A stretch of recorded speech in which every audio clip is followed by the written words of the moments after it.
Балалар, зәмзәулә әжелеріңнің әдемі қиял ғажайып ертегілерін тыңдаңдар.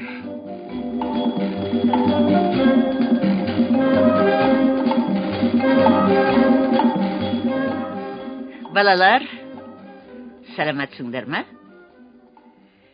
Мен бүгін сендерге тілден айырылған әйел деген Шотланд халқының ертегісін айтып берейін. Тыңдай қойыңдар.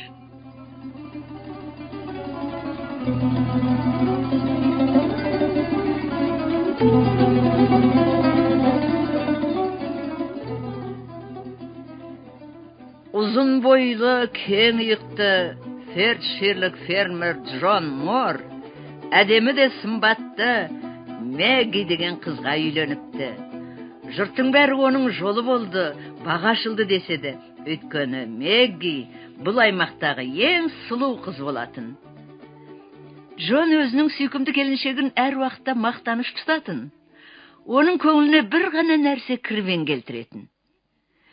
Мэггидің даусы өте жуан еді. Қоңырауша даңғырлап шығатын. Ол сөйлей бастасақ, Джонның жыны келетін. Уақыт өте берді. Ал Мэггидің даусы күйеуін ығыр қылғаны сонша, оның үйде отыруға шыдамы жетпейтін де, бұлақ басына барып, оңашада отырып қамығатын. Бірде кешкісін, Мэгги ошақ басында жағы сүнбей мылжыңдай берген соң, Джон бас киімін ала салып үйден шығып кетеді. Ол бұлақ басына келіп тоқтайды да, суға қарап тұрып қалады. О, тәңірім, деп күрсінеді ол қамыға. Тілі байланған мақау бір әйел үшін қалағаныңды берер едім. Қолыңның қаруын маған дару етсең, әйеліңді тілден айырайын, деген біреудің даусын естіп, ол артына қараса, құбыжық ергежейліні көреді. Несі бар, келістім, деді Джон, бұлақ басындағы бір үлкен тасты қозғамақ боп әуреленіп жатқан ергежейліге. Онда мына тасты суға түсіріп жіберші, дейді ергежейлі. Алқына дем алып, үйімді су алып кетті. Джон тасты бар күшімен итеріп қалады. Ол шолп етіп суға түседі. Судың ағысы өзгеріп, бұлақ ескі арнасынан бұрылып кетеді. Ал енді үйіңе қайта бер, Джон Мор, дейді ергежейлі. Осы сәтті-ақ әйелің балықтай мылқау болады. Джон үйіне келгенде, ашудан жарылғалы тұрған әйелін көреді. Ол тілінен айырылып, бір сөзді айта алмай қор болып қалыпты. Бейшара Мэгги күні бойы жылаумен болады. Ал Джон болса, көз ұйқыға кеткенше қуанғаннан тек күле береді. Арада бір жыл өтеді. Мэггидің денесі толып, жуандай бастайды. Ол күннен күнге домаланып, үрленген қарындай томпия түседі. Ол денесін май басып, ақыры үй шаруасында істей алмайтын халге жетеді. Ас үйге бір өзі зорға сыйып, орын тарлық еткен соң, Джон тағы да үйден кетіп қалып жүруге мәжбүр болады. Бір айлы түнде ол баяғы ергежейліні тауып алмақ болады. Бұлақтың жасыл жағасында жүрген ергежейліні көрген кезде, оның қуанышы қойнына сыймай кетеді. Қазір менің әйелім тілсіз, дейді ол. Бірақ ол керемет семіріп кетті тіпті. Тіпті ол отырғанда ас үйге де кіре алмайтын болдым. Ошақ күлге толды, бұрыш-бұрыштың бәрі толған кір қоқыс, ішуге тамақ та жоқ. Майға бөккен әйелім тамақ істеуді де қойды. Саған жаным ашидақ, Джон Мор. Бірақ осылай болғанын өзің қаладың ғой, деп жауап береді ергежейлі. Бұл жолы ешбір көмек бере алмаймын. Джон ергежейліні жалынып, жалбарынып көп ойландырады. Бірақ анау ешқандай көмек бере алмайтындығын айтады. Солай ма? Деп ашулана айқайлап жібереді сонда Джон. Онда топансы үйіңді тағы да алып кетсін. Сөйдейді де ол суға секіріп түсіп, тасты көтеріп алады да жағаға шығады. Бұлақ бірден-ақ ескі арнасына қайта түседі. Ергежейлінің ашуланғаны сонша, бір орында қалш-қалт етіп секіріп түседі. Ендеше Бұлақтың бұлдыры сенің үйіңе кірсін, Джон Мор, дейді. Ал менің лашығымды суға қызғаның үшін, мылжың әйеліңмен ұзақ жылдар бірге өмір сүресің. Джон ергежейлінің сөзіне күлетті қояды. Бірақ үйіне келген соң өзінің не білдіргенін бірден түсінеді. Мэгги алпамсадай денесімен жолды бөгіп, есік алдында тұреді. Оған қайтадан тіл бітіпті. Бірақ даусы бұрынғыдай қоңырау сияқты күңгірлемей, енді тастар арасымен күркірей аққан өзен суындай гүрілдеп шығатын болыпты. Сөйтіп, содан былай қарай Мэгги ергежейлінің үйін басып кеткен бұлақ суының сылдырындай күйеуінің құлағында күндіз түні ызыңдап дамыл бермейтін болыпты. Шындығын айтсақ, Джонның өзіне де сол керек еді.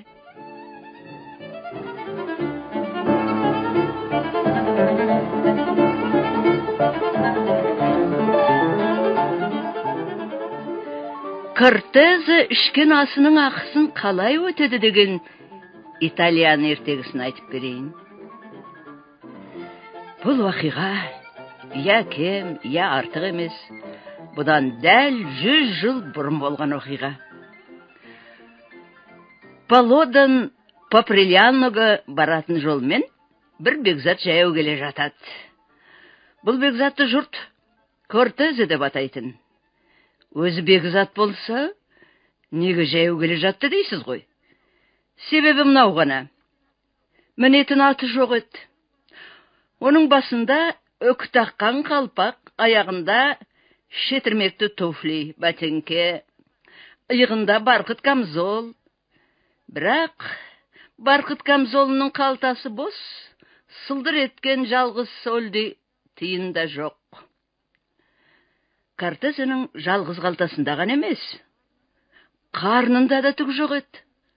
Ашқандығы сонша, ас деп тасты берсе де жеп қоятындай еді.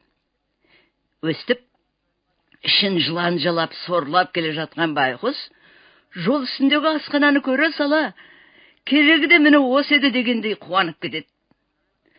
Мұнан тамақтанып алғанда жаман болмас еді, деп өзіне өзі сөйлейді, асхананың есігін ашық қалады. Кортезені көрген асхана иесі шын ықыласпен қарсы алып, ардақты қонағын ең жақсы орынға отырғызады да, табақ артынан табақты зыр жүгіріп тарта береді. Жіңішке де ұзын етіп жасаған спагетти кеспесі, тұздыққа пісірген кептер еті, майға қуырылған торай, ішімдікке арналған қызыл шарап, ақ шарап, стол үстіне қаз-қатар тізіліп те қалады. Тамаққа әбден тойып алған Кортезе ырғатыла түсіп, аяғын айқастыра салып, жай бірақаттана отырып, темекі құтысын ашады, темекісін жақсылап бір иіскеп алып, асхана қожасын айқайлап шақырады. Білесіз бе, құрметтім, деп бастайды ол. Сіздің аймағыңыздың тәртібі қандай? Егер біреуге біреу жақсылап тұрып шапалақ жегізсе, ол туралы сотыңыз не айтар еді? Асхана иесі, жақсылап соққан бір шапалаққа бір скуда ақша айып төленеді, деп жауап қайырады. Менің сізге түстеніп, ішкен жегенім қанша ақша болар еді, деп Кортезе сөзін соза түседі. 2 солди екен, 1 скуда болар еді, деп асхана иесі жауап береді. Ас ақысын алуға оңтайланып қолын созады. Олай болса, бұл не тұрыс? Деп айқайлап жібереді Кортезе. Соқ маған тезірек шапалағыңды. 2 солди менің шайға деп артық берген сыйым болып, өз жаныңда қалсын. Қожайынды ашу қысып, кенет қызарып кетеді. Жетер осы әзіліңізде. Жаңалаяқ мырза, төлеңіз ішкен асыңыздың ақысын, әйтпесе сізге қиын болады, деп қожайын өзінің тоқпақтай қолын жалаңаштап білегін сыбана бастайды. Бірақ Кортезе онсынан қорқу түгіл именбейді де. Ашуыңды ашып кеткен шарабыңды сақтайтын қоймаң алып бар, дейді ол салмақпен. Қайнаған ашуың сонда суынады. Өйтпесең, дедек қағып жүгіруге мәжбүр етермін. Қалай, қайдағы жүгірген? Деп ентіге түседі қожайын. Кәдімгідей, дәл қашқан қоянша, тіпті одан да шапшанырақ жүгіресің. 50 мың шайтан түртсе де мен жүгірмеймін. Ал Кортезе өз айтқаннан қайтпай сіресіп тұрып алады. Сенің жүгіретініңе мен жаңа ғана өзім жеген торайыңмен ант етемін. Ал егер өйтпесемші? Ал егер өйтпесеңші? Ал егер мен өмірімде жүгіріп көрмеген болсамшы? Олай болса, бірінші рет жүгіресің. Егер мен жүгіруді керек етпесемші? Қазір керек етесің. Жүгірмек түгіл, тіпті орнымнан қозғалмасқа сенің ішкен асыңның бағасын мере пай тігемін, деп қожайын ақырып қоя береді. Осы жерге келгенде Бекзат Кортезе жұдырығын түйіп, қарғып тұрып, ашық тұрған есікке қарай ата жөнеледі. «Ұстаңдар, ұстаңдар оны, ұстаңдар!»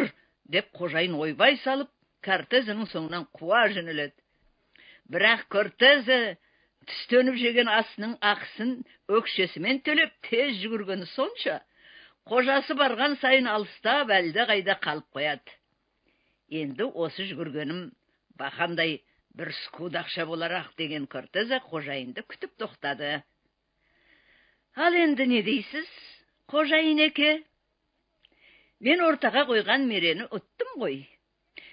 Сен қояннан да шапшаң жүгірдің. Сондықтан енді ашуланбай, менің темекімді иіскегенің жөн болар. Осыны айтып, айқара ашылған темекі құтысын қожайынның мұрнына апара береді. Қожайын күліп жібереді. Енді онан басқа оған не амал қалды дейсің?